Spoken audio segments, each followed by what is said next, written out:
Hello and welcome back to the Magic Lantern, and we're finally at chapter 6, Back to the Magic Lantern.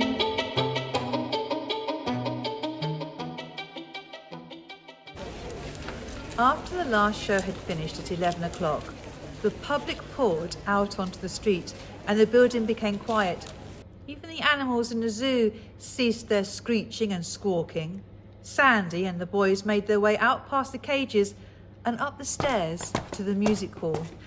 As they entered the empty auditorium, Sandy felt for a moment the same atmosphere she had experienced in her own time, that feeling of abandonment and emptiness waiting to be filled. Sandy used her phone to light the way, and the little gang picked a path through the auditorium to where the magic lantern stood in dimness on its platform at the back of the hall. "The magic lantern was on when I woke up," said Sandy. "Well, that's easy enough," said Jamie as he walked over to the magic lantern and after a moment of searching found a switch at the back and flicked it down. The electric bulb behind the lens glowed. Its gradually brightening light cut an ever-widening path across the empty music hall and washed over the stage and painted backcloth depicting a Scottish Highland scene. Jimmy, Sam and Charlie made a dash for the beam, but Andrew pulled them back. "Now go and stand in the light, over on the stage where you appeared earlier this evening," Jamie instructed as he fiddled with the lens at the front, trying to look as if he knew what he was doing. Sandy made her way through the music hall towards the stage. "I think I was standing around about here, but I don't know," Sandy said as she stepped out onto the front of the stage, trying to figure out the exact spot she had landed on. "It's hard to tell. I was standing in front of the stage in my own time and it was nothing like the one here, and the seating was further back and the floor had a carpet and—" She looked over to the boys. They weren't listening. They were staring straight past her, wide-eyed and open-mouthed. She turned slowly with some trepidation, expecting to see a giant spider or something moving towards her. "Oh," she sighed in relief when she saw what the boys were gawping at.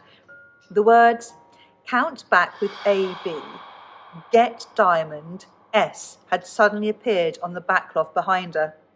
"What does that mean?" asked Andrew. "Who's AB?" asked Jimmy. "A diamond!" Charlie exclaimed. "Treasure!" Sam gleefully shouted. Jamie was fiddling with the slide carriers behind the lens. "They're empty. There's no slide to project," he announced. "How's that possible?" "I've no idea, but I would say it's confirmation of one thing," said Sam. "There definitely appears to be a ghost in the magic lantern, and I think it's trying to tell us something." And after what had happened and what they had all seen that night, none of them argued the existence of ghosts. In fact, it seemed the only plausible and logical answer. "Who are they, though? Do you think we know them?" Andrew asked, staring at the words which were beginning to fade. "I don't know any dead people," said Jimmy. "My granddad died." "Do you think it's him?" asked Charlie. "Did he have any treasure?" asked Sam. "No, definitely not," answered Charlie sadly. "Then it's probably no your granda," said Sam, slapping his pal on the back. "Has anyone got something to write the message on before it disappears completely?" said Sandy. The boys all shrugged. None of them had ever had the need to write anything down before. "Oh, it's no difficult. I can remember it. Count back with AB, whoever AB is, and get the diamond, S." "Do you think S is the person who wrote the message?" Jamie asked. "Or do you think that S is who the message was for?" The boys looked at Sandy. "Why are you looking at me like that?" she said. "S, as in Sandy. That message must be for you," said Jamie. "Not necessarily. It could be from someone whose name begins with an S," Sandy replied. "It has to be you. Of course it does. You came here through the magic lantern from the future," said Charlie. "Stands to reason, doesn't it? S for Sandy." The word Sandy very faintly travelled through the air. hissing like the ghost of an echo. "Did you hear that?" she said. The boys looked at her with slightly terrified expressions and nodded. Sandy looked at the magic lantern. "Who's there?" she asked. There was no response. They all looked at the backcloth where the words still faintly lingered. "Count back with AB, get the diamond S," Sandy recited again. "What do you mean? Who is AB? What do you want us to count with them? Where is the diamond you want us to get?" They all stared at the back wall, at the patch of painted sky where the last trace of the words faded, then vanished. They waited for new words, some sort of explanation to appear. Nothing did. The magic lantern beam was empty, and nothing more was whispered. Sam shivered. "This is giving me the creeps." "Me too," agreed Charlie. "Do any of you have any clue who AB is?" Sandy asked. None of the boys knew. The message was a complete mystery. It didn't even make any sense. "Are you going to go back through the beam?" Bobby suddenly asked.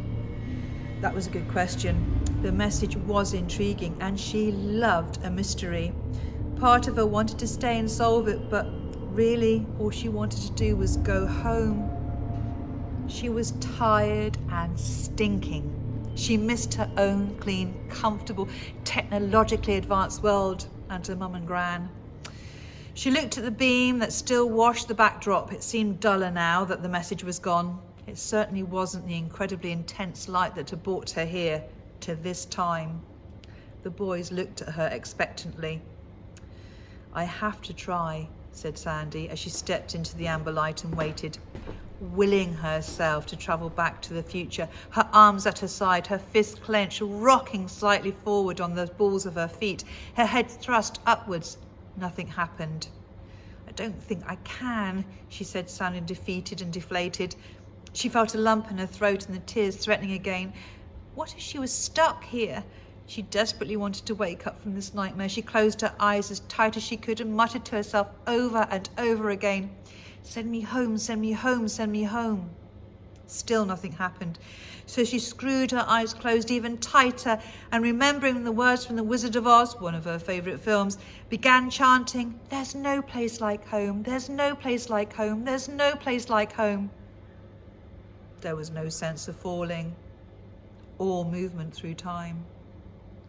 "Nope, I'm still here," she said as the tears trickled down her cheeks, and she miserably gave in to the flood. Sam and Charlie stepped up to either side of her and patted her on the back. "Oh, you're fine with us, aren't you?" said Sam consolingly. "Aye, you're among pals," agreed Charlie.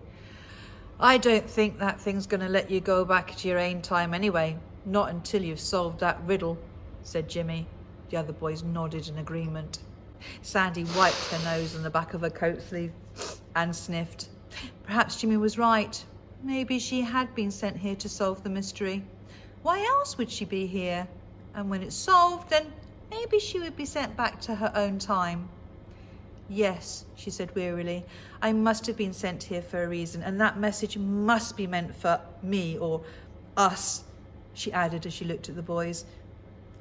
"Does any of the message mean anything to any of you?" "Not a clue," replied Andrew. "What about you?" "No," said Sandy. "Well, what do you think we should do?" asked Sam. "I have no idea," said Sandy dejectedly as she slumped onto one of the benches and folded her arms. "Well, I guess we could go and find Tam," suggested Jamie. "He might know what to do." "Your brother? The one who the zookeeper was looking for?" asked Sandy. "Aye, he was operating the magic lantern earlier when you came through it. He lives in the basement," replied Jamie. "What, in that little room behind the monkey cage?" Sandy asked. "Yeah, Mr. Pickard lets him live there for free and all by himself," said Jamie proudly, as if the stuffy, smelly little room was a luxury flat. Back in the room behind the monkey house, Andrew and Jimmy relit the lamps.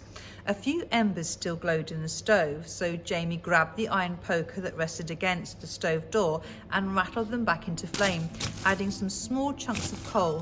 The fire roared back into life. Where do you suppose Tam is? Bobby asked his older brother. Must be off seeing Nellie or something, Jamie replied. I'm sure he'll turn up soon though. Aye, and we have a lot to tell him, said Bobby gleefully. Don't worry, I won't mention your future belle, the small boy said, answering a scowl from Sandy. The gang of friends sat around and discussed the strange message and their various theories on ghosts and time travel while they waited for Tam to return. At 1 o'clock in the morning, when he still hadn't come home though, the boys decided it was time for bed and they would come back and see him in the morning. Sandy could stay there for the night. Jamie would stay too, so that he could explain who the stranger was when Tam finally got back. Sandy was glad of the company. She didn't fancy being on her own. The two new friends made themselves as comfortable as they could on the old chairs, with the cosy glow from the stove warming their faces. They drifted off to sleep. Well, that's it for chapter 6.